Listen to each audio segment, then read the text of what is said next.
बन रहे हैं डाबरा समाचार के साथ, जो ऐसे ऐसे खबरों को प्रकाशित करता है और ऐसे ऐसे जगहों पर निरंतर पहुंचा रहता है।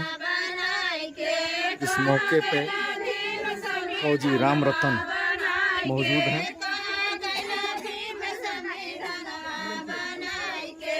जो मैं दिखा रहा हूँ, और इन लोगों ने केक काटा है।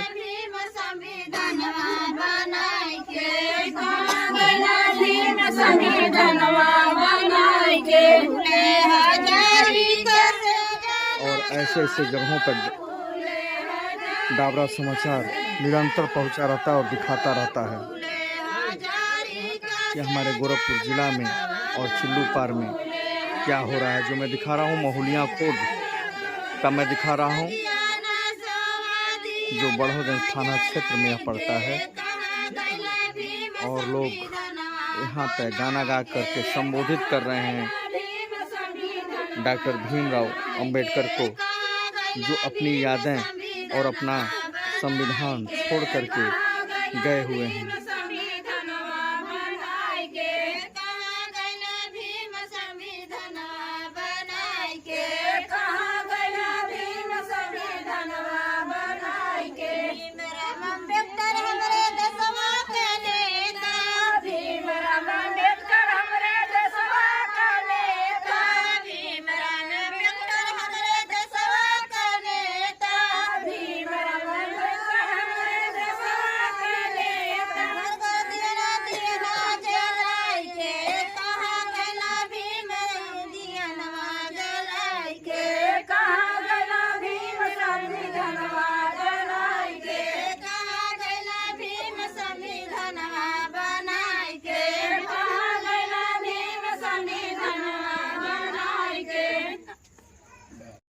अम्बेडकर को मैं कोटि कोटि नमन करता हूं, सादर वंदन करता हूं, अभिनंदन करता हूं मैं।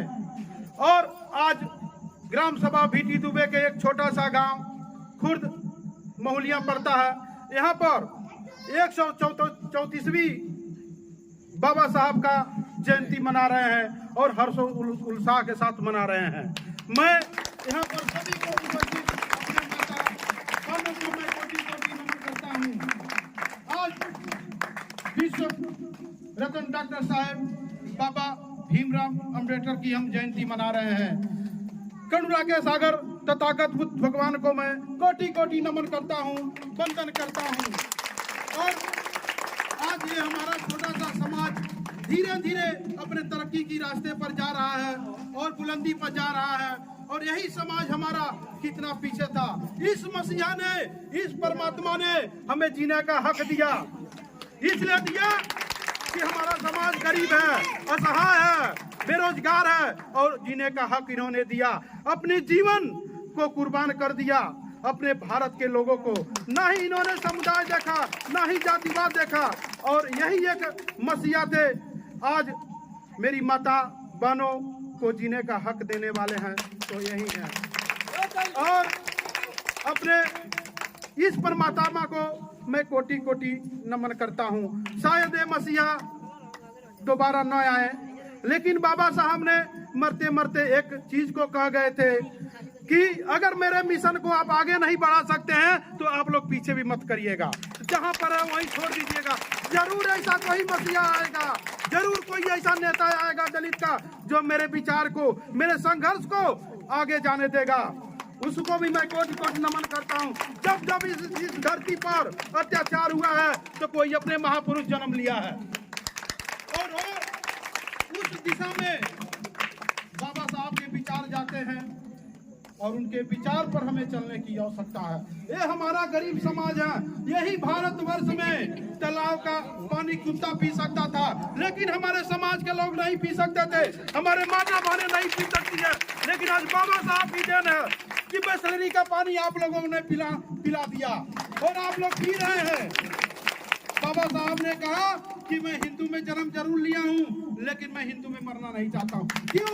उसका एक कारण था, मानव को मानव नहीं समझा जाता, मेरी बहन बेटियां का इज्जत नहीं होता था। कितना अत्याचार हमारे महापुरुषों ने सहा है, जो सहा है उसको देखिए, उनके विचारों को सुनिए। एक रास्ता मिलता है, एक संघर्ष करने का हमें मौका मिलता है। और बाबा साहब ने क्या नहीं किया हमारे लिए। यही भारत देश विश्व के अंदर सबसे ज्यादा गुलाम रहने वाला थे भारत देश 200 वर्ष तक।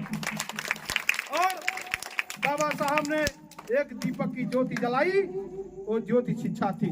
आज पूरे विश्व में 192 देश ने बाबा साहब का जन्म उत्सव मना रहा है। उन देशों को मैं कोटि कोटि नमन करता हूँ जो हमारे बाबा साहब को विचार को जानते हैं, जो हमारे बाबा साहब के संविधान को पढ़ते हैं। वही ये संविधान है, गरीब को जीने का हक देता है। यहाँ लोग आते हैं, नेता नगरी करते हैं, वही बाबा साहब ने 15 दिन संसद भवन में बिना खाए पिए लड़े थे एक मतदान के अधिकार के लिए। उस अधिकार को बेईमानों ने दारू पिला करके आप लोग हक को छीनते हैं, आपको परेशान करने का कार्य करते हैं। उस मसीहा को मैं नमन करता हूँ। एक इतना बड़ा शस्त्र दे के गए, क्या वोट मतदान का अधिकार, वो अधिकार कैसे मत समझिए आप लोग। हमारा वो शस्त्र है, वो हमारा भुजाएं का ताकत है, उस बाबा साहब ने हमें दे के गया है। साहब ने कहा संगठित हो जाइए, शिक्षित बनिए, संघर्ष करिए। लेकिन एक चीज है, आप लोग शिक्षित तो जरूर बन रहे हैं, लेकिन बाबा साहब का कारवा जो है शिक्षा की तरफ गया है। आप लोग उस शिक्षा को आगे बढ़ाइए, अपने बच्चों को, अपने बीवी को, अपने आप को मान सम्मान दीजिए। जब तक आप लोग मान सम्मान नहीं लेंगे, जब तक हमारा जीने से कोई हक नहीं है। बाबा साहब ने वो चीज मान सम्मान ने दिया है, मान सम्मान दिया है बाबा साहब ने। वो मान सम्मान कोई भारत के लोगों ने नहीं दिया, किसी मनवादियों ने नहीं दिया। वो चीज बाबा साहब ने करके गया, तो उनको मैं कोटि कोटि नमन करता हूँ। जब मैं बाबा साहब का सीरियल में देखता हूँ, चाहे मैं ही नहीं, देश के लोग देखते हैं, चाहे किसी जाति समुदाय के लोग हो, ऑटोमेटिक आंख से आंसू गिरता है। जो अत्याचार बाबा साहब ने सहा, आप लोग नहीं सह सकते। उनके शहादत को, उनके कुर्बानियों को आप बेकार मत जाने दीजिए। अब मत बिकिए दारू पर, मत बिकिए पैसे पर, अच्छे लोगों को मतदान करिए। मैं ये नहीं कहता हूँ फलाने को दीजिए, आपको जहाँ देना हक मतदान वही करिए जो आपको जीवन में सुख और दुख आपके साथ बांधा हो। बेईमानों को मत दीजिए अपने हक मतदान का अधिकार। वो लोग लेते हैं, लेकिन आपको जिस दिन लेना होता है मतदान का अधिकार, आपके पैर में गिर जाते, फिर आप लोगों को नहीं पूछता। गरीब समाज के लोगों, याद रखिए उस बाबा साहब संघर्ष को। बाबा साहब ने कहा मेरे मिशन को अगर आगे नहीं बढ़ा सकते तो पीछे मत करिए। जरूर कोई फायदा होगा कि जो हमारे मिशन को आगे ले जाएगा। वो कौन है? वो आप लोग हैं, मेरी माताएं हैं, मेरी बहनें हैं। हमारे समाज के माता बहनों को कोई हक नहीं देता है, कोई इज्जत नहीं देता। अरे फलनिया इधर आओ, अरे फलनवा इधर आओ। क्यों? आपकी कमियां हैं, हमारी कमियां हैं। हमें भी कोई क्षेत्र में कह के दिखा दे तो मैं जानूं। आप अपने अधिकार को समझिए कि हमारा हक और अधिकार क्या है। उस अधिकार के लिए लड़िए आप लोगों ने। मैं इसी के साथ अपने वाणी को पूर्ण ठीक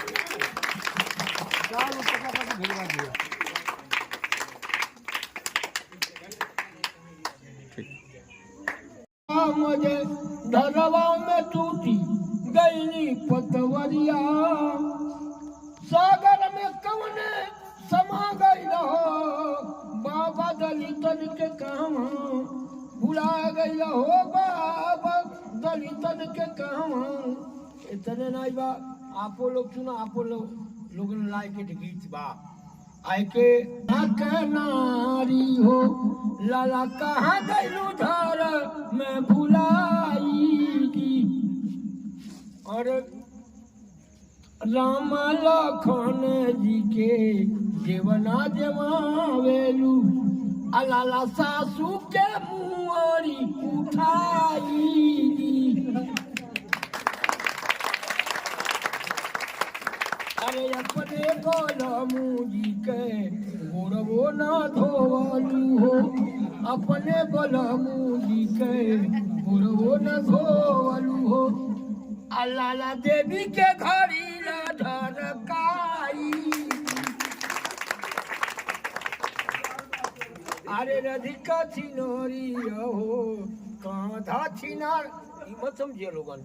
अल्लाला उनहु के गावेलू बड़ाई। अरे हिंदू के देवी, हिंदू के देवता का अरे हिंदू का माया का बजरिया अरे आवो ये बाबा बुधा पूजाला ढोंगी का तोरा पजारिया